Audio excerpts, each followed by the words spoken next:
السلام عليكم. لا تنسوا الإعجاب بالفيديو والاشتراك في القناة تشجيعا لنا لنستمر بنشر المزيد إن شاء الله. اليوم جبت لكم واحد شرابة اوتوماتيكية زوينة كتحمي الدجاج ديالك من الامراض الامعاء والهضم. هانتوما هذه هي الشرابة ديالنا.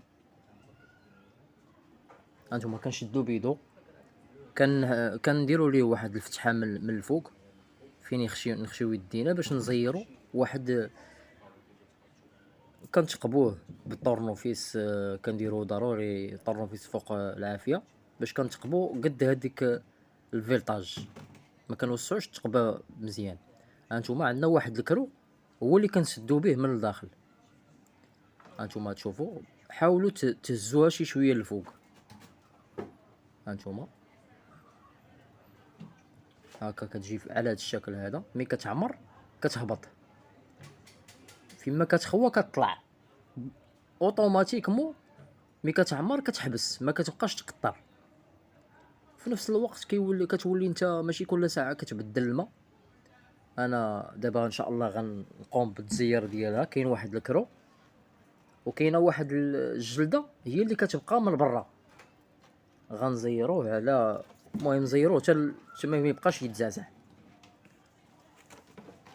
هانتوما كما كتشاهدوا عمليه سهله في عالم رشيد والزراعه. دابا ان شاء الله غنعمرو بالماء وغنوريكم الطريقه كيفاش ان شاء الله غتعمر هذيك